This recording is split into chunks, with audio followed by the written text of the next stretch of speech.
días, mis queridos hermanos y hermanas. Ya estamos aquí de regreso con mucho gozo y con mucha alegría.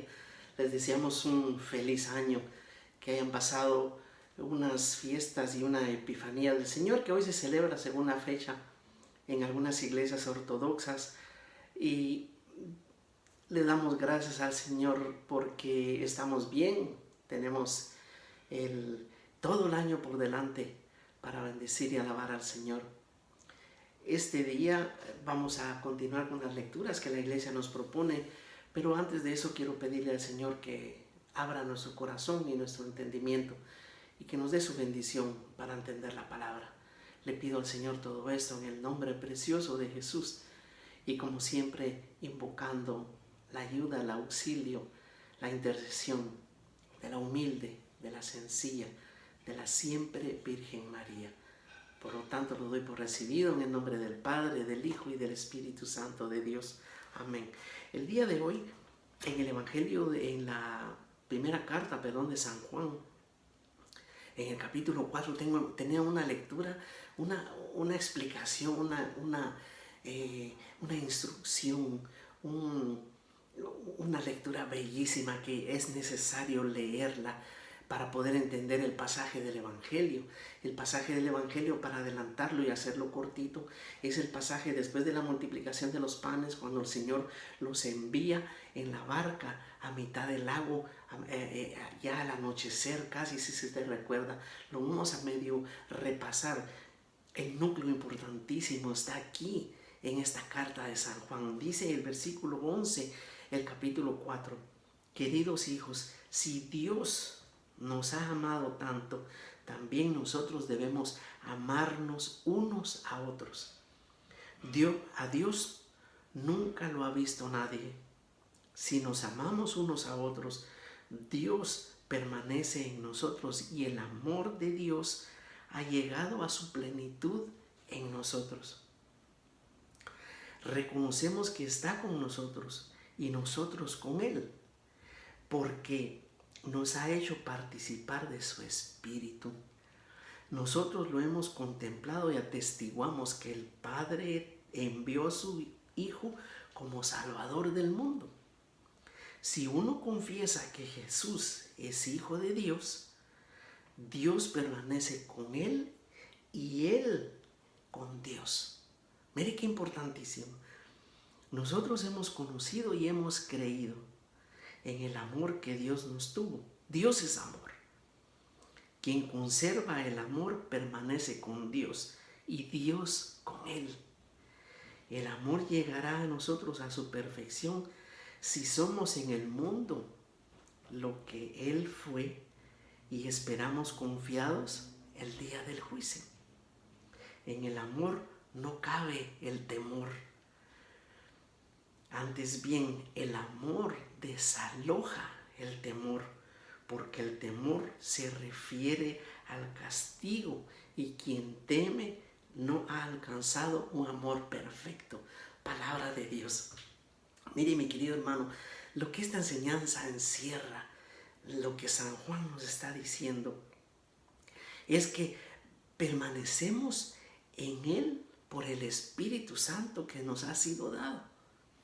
En el amor no hay temor. En el amor no hay temor. Fíjese que el amor perfecto, dice San Juan, excluye el temor, lo saca. Porque el que teme, dice San Juan, mira al castigo. El que teme no ha alcanzado la perfección del amor. Es decir, no ha entendido la misericordia de Dios.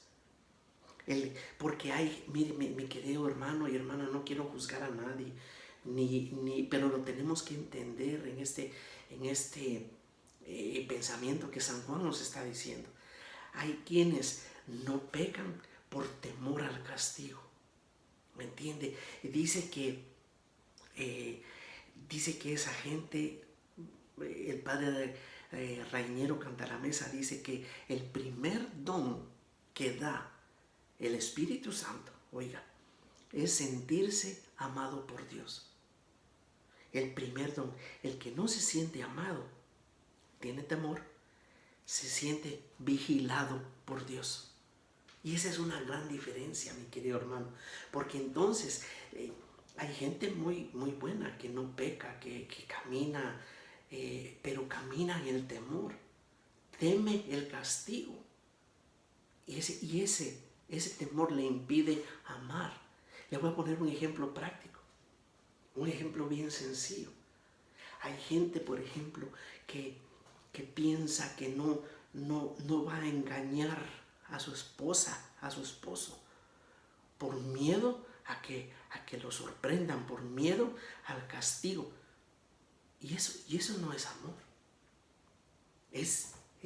No hay que engañar a la esposa, no hay que cometer adulterio, no hay que pecar.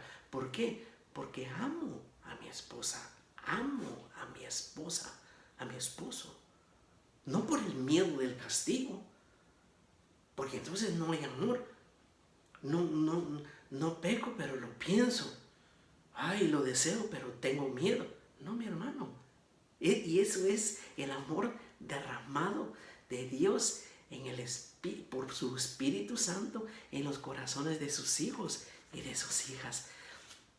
Y en el Evangelio, entonces, cuando en el capítulo número 6 de San Marcos, del versículo 45 en adelante, dice la Escritura que después de haber hecho la multiplicación de los panes, después de haber mostrado su omnipotencia, al Señor, su poder, la gente ya no se quería ir y aquellos estaban esperando qué más viene. Y no, dice, los despacha, vayan ustedes, sigan, avancen, adelántense, atraviesen el lago. Y después de esto, dice, subió al monte a orar. Anochecía y la barca ya estaba en medio del lago y él a solas en la costa. Versículo 48, viéndolos fatigados de remar porque tenían el viento en contra, hacia la madrugada. Fíjese que dejó pasar la medianoche y él vio y estaban luchando y remando. De otro poquito de tiempo y hacia la madrugada se acercó a ellos caminando sobre las aguas, intentando adelantarlos. Al verlo caminar sobre el lago creyeron que era un fantasma y gritaron porque todos lo habían visto y estaban espantados. Pero él inmediatamente les habló y les dice, anímense, soy yo, no teman. Subió a la barca con ellos, el viento cesó y ellos estaban absolutamente pasmados, ya que no habían entendido lo de los panes, pues tenían la mente cerrada, embotada, dice otra versión, palabra de Dios. ¿Qué significa esto, mi querido hermano y hermana? El Señor tiene la mirada puesta en nosotros. El Señor estaba en la orilla viéndolos fatigados, porque es necesario que nosotros pongamos nuestra parte. Pero al poner nuestra parte tenemos que poner nuestra confianza. Al poner nuestra parte tenemos que poner entera confianza en Dios, esperando no que Él venga y nos rescate, sino que Él venga y nos dé la fuerza, la ayuda, que Él venga y nos empuje y nos lleve a la orilla, a donde nosotros necesitamos estar, pero con nuestro esfuerzo también. Porque si entra el temor, ellos tenían miedo, si entra el temor, entra la desesperanza. Y entonces empezamos a pensar, Dios se olvidó de nosotros, o peor que eso, ¿qué pecado hice? Hice algo malo que el Señor me abandonó, hice algo malo que el Señor se apartó de mí. Y su misericordia es eterna. Dice Santa Faustina que aún el más empedernido, el peor de los pecadores se acerque y pida y clame la misericordia de Dios, la recibirá del Señor. ¿Cuánto más los que andamos buscando su camino, que andamos tratando, luchando por caminar y por obedecer lo que Él nos manda? Vayan al otro lado de la orilla y Él llegará. A pesar de la tormenta, a pesar de lo que estemos pasando y viviendo, Él llegará a tiempo. Él no dejará que se hunda nuestra barca. ¿A cuál? Al tiempo de Jesús. Porque Dios es amor. Dios es amor. Y viviendo en el Señor, viviendo y esperando en el Señor, no podemos temer. ¿Cómo está tu barca hoy en día? Hoy empezando el 2021. ¿Cómo va tu barca? ¿A mitad del lago? ¿Tienes el viento en contra? ¿Tienes temor? ¿Hay incertidumbre en tu vida? ¿Qué va a pasar después de esta situación, después de esta circunstancia? No temas, porque Dios es amor.